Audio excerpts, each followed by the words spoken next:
Sur les réseaux sociaux, n'importe qui pourrait faire et dire n'importe quoi et ce, à n'importe quel moment. Depuis plus d'1 an, sur Facebook, le nom de Jimmy Danger résonne fort.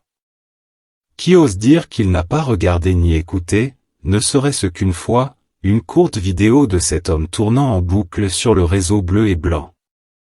Si certains voient dans ce dernier un blagueur né, un humoriste à sa manière, d'autres, par contre, le considèrent comme une menace pour l'industrie musicale haïtienne. Le sensationnel prend le dessus sur le rationnel à grands pas, surtout, avec l'avènement de l'Internet, qu'on se le dise. Chacun cherche à se tailler une place sur les réseaux sociaux. Jimmy Danger, connu, entre autres, pour son sens de l'humour, se fait connaître dans un temps record sur le petit monde de Mark Zuckerberg. À longueur de journée, des internautes partagent une séquence de son show.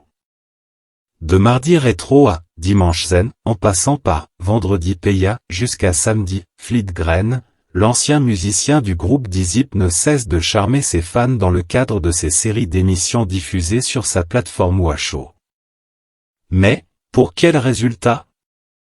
Jimmy Danger s'attaque à presque tous les acteurs évoluant dans le milieu culturel haïtien, que ce soit animateur, musicien, chanteur, promoteur ou manager des groupes musicaux.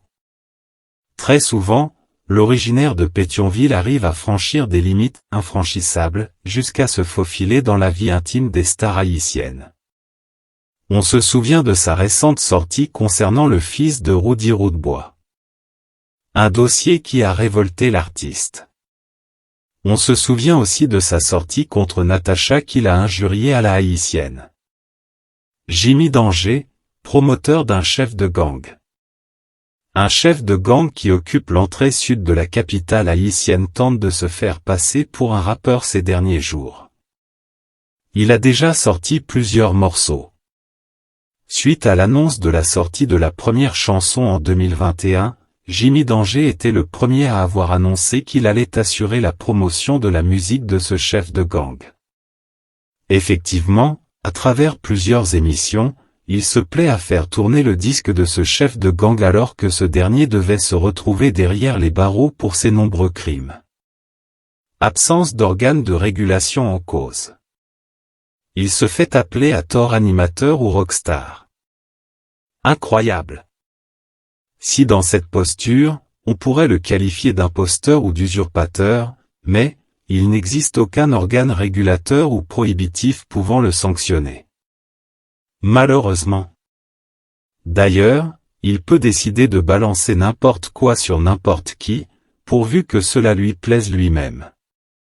Ces obscénités touchent le côté le plus intime de la vie des acteurs du monde musical haïtien. Sans oublier son caractère homophobe qu'il expose presque tout le temps.